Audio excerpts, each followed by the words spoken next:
আসসালামু আলাইকুম সবাইকে Bengali sisters kitchen travel and blog থেকে। আজকে স্যাটারডে আমরা কি করলাম কি খেলাম তাই আপনাদের সাথে শেয়ার করছি। দেখুন তাহলে।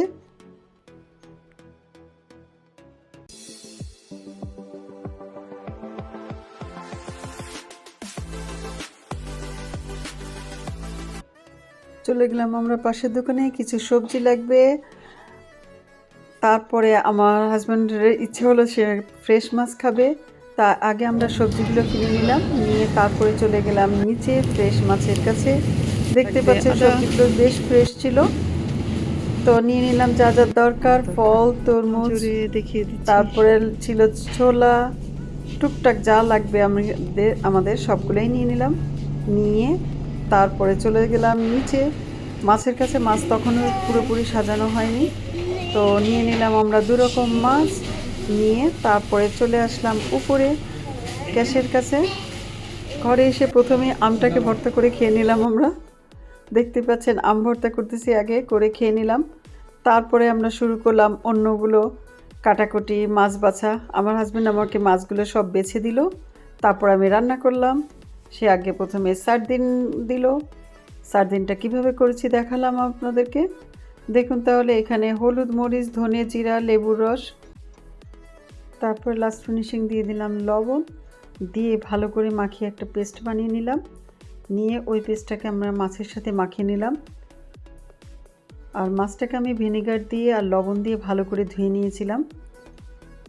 ওটা আপনাদেরকে দেখানো হয়নি, কিন্তু বলে দিলাম। হলুদ, মরিচ, লবণ দিয়েও ভাজা করা যায় এটা, কিন্তু এই সবগুলো দিলে ফ্লেভারটা একটু ভালো হয়, মজা লাগে। আপনারা এভাবে ট্রাই করে দেখতে পারেন। তারপর দিয়ে দিলাম পেস্টটাকে ঢেলে মাছের মধ্যে। দেখতেই পাচ্ছেন কিভাবে আমি মাখিয়ে নিলাম।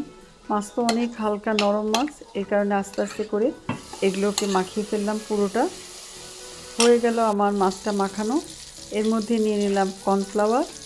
কর্নফ্লাওয়ারে ভালো করে এপিট এপিট করে আমি কোট করে নিলাম, নিয়ে ভেজে ফেললাম। হয়ে গেল আমার মাছটা ভাজি, বিকালের নাস্তার জন্য রেডি। তারপরে এই সামুদ্রিক মাছটাও আমি কিনে নিলাম। এই মাছটা কিন্তু বেশ মজা হয়। এটা সাইজে আর একটু বড় সাইজও পাওয়া যায়, ডোরাটের মতোই, কিন্তু এটা একটু হার্ড মাছটা। তো আমরা এটাকে দেখতেই পাচ্ছেন, সে আগে ছিলে দিল চামড়াগুলোকে, তারপরে আবার পেট, কান সব পরিষ্কার করে আমি লবণ, হলুদ, মরিচ দিয়ে শুধু ভেজে নিলাম। দেখতে পাচ্ছেন ভাজাটা হয়ে গেছে। হালকা ভেজে নিয়ে তারপরে এটাকে রান্না করব, যে কারণে নিয়ে নিলাম আমি এখানে হলুদ, মরিচ, ধনে, জিরে আর রসুন বাটা। পেঁয়াজকে একটুখানি তেল দিয়ে ভেজে নিয়ে ভালো করে দিয়ে দেবো। ওটাকে কষিয়ে নিলাম হালকা করে। কষিয়ে নিয়ে ওর মধ্যে দিয়ে দিলাম টমেটোটা দিয়ে আমি ভালো করে নেড়ে নিচ্ছি। তারপরে যখন টমেটোটা গলে গেলে, টমেটোটা নরম হলো, তারপর আমি এর মধ্যে ওর মধ্যে আমি দিয়ে দিলাম মাছ। এর মধ্যে 1 কাপ পানিও আমি যোগ করে দিয়েছিলাম। দেখতেই পাচ্ছেন মাছগুলো দিয়ে। তারপরে বেশি সময় লাগে না এটা হতে, যেহেতু মাছটা হালকা ভাজাই ছিল। মাছটাকে আমি এপিট ওপিট ঘুরিয়ে ঘুরিয়ে নিলাম, দিয়ে দিলাম ঢাকনা। হয়ে গেল আমার মাছটা রেডি। সামুদ্রিক মাছ, দেশীয় মশলার রান্না। আপনারা ট্রাই করুন তাহলে। আর ধনেপাতাটা ছিল আমার গার্ডেনের গত বছরে।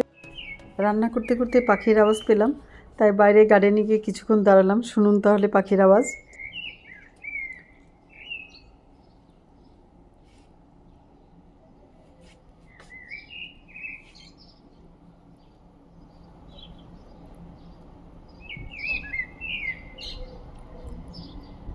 আমার মতো হয়তো আপনারাও অনেকে পাখির আওয়াজ মিস করেন। দেশে তো পাখির আওয়াজ, গ্রামে গেলে অনেক অনেক ভালো লাগতো আমার। দুপুরবেলা কিন্তু পাখি এত সুন্দর ডাকছে, এত সুন্দর ডাকছে, আমি রেকর্ডিং না করেই আর পারলাম না।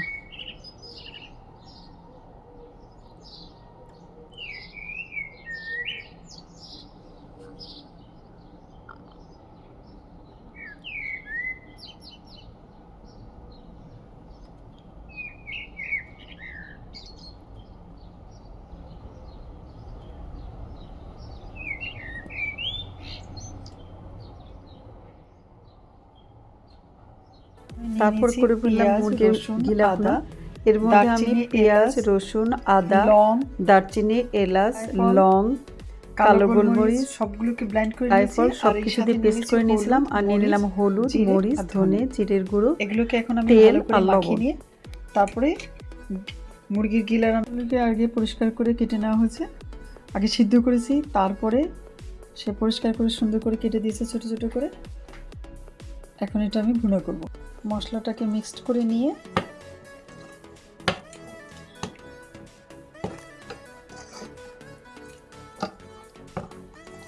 এর মধ্যে আমি তেলও অ্যাড করে দিয়েছি, ঢেলে দইটা। সবগুলোকে মাখিয়ে বসিয়ে দেব। আর এটা আমি এখন ঢাকনা দেব না। আর দিয়ে দিলাম এর মধ্যে একটা টমেটো। ভালো করে কষিয়ে নিলাম। টমেটোটা প্রায় গলা গলা হয়ে গেল। তারপরে তার মধ্যে একটু পানি দিয়ে তারপরে আমি ঢাকনা দিলাম। দেখতে পাচ্ছেন কালারও চেঞ্জ হয়ে গেছে। তো আমি এভাবে আগে করে নিই। তাড়াহুড়ো থাকলে আগে মশলা পেস্ট করে বসিয়ে দিলেও কষাতে হয় না। ছোট হয়ে গেল। লবণ একটু কম লাগলো দেখে আবার লবণ দিয়ে দিলাম ঢাকনা। দিয়ে দিব। আর হয়ে গেল আমার 10 মিনিটের মধ্যে এটা হয়ে যাবে। গিলাটা ভুনা। তারপরে এর মধ্যে আমার বানানো ছিল ধনে জিরের গুঁড়ো ভাজা, ওটাকে দিয়ে দিলাম, দিয়ে উঠিয়ে ফেললাম। হয়ে গেল আমার গিলা ভুনাটাও। দেখতে পাচ্ছেন কালারটা বেশ সুন্দর হয়েছে আর খেতেও বেশ মজা হয়েছিল। এটা রুটি, পরোটা, ভাত সব কিছুর সাথে খাওয়া যাবে। আপনারাও এইভাবে বানিয়ে ফেলুন। ইচ্ছা করলে এর মধ্যে ছোট করে আলু দিয়েও দিতে পারেন যদি চান তাহলে। তো আমার এমনি প্লেনটাই ভুনাটা মজা লাগে টমেটো দিয়ে। তাও আমি এটা করি। আমি এটা পরোটার সাথেও খাই আর নর্মাল ভাতের সাথেও খাই। আপনারা চাইলে এইভাবে বানিয়ে নিতে পারেন। কালারটা যেমন সুন্দর লাগছে তেমন খেতেও বেশ মজা হয়েছিল। রান্না করা প্রায় মোটামুটি সব শেষ। এখন ভাতটা করেই আমরা খাবো ইনশাল্লাহ। দেখা হবে তাহলে আপনাদের সাথে অন্য ভিডিও নিয়ে আর অন্য কোনো জায়গায় গিয়ে। ততক্ষণ পর্যন্ত সবাই ভালো থাকবেন আর নতুন নতুন রেসিপি আর সুন্দর ভিডিও নিয়ে আপনাদের সাথে আসতে পারি। ততক্ষণ পর্যন্ত আল্লাহ হাফেজ।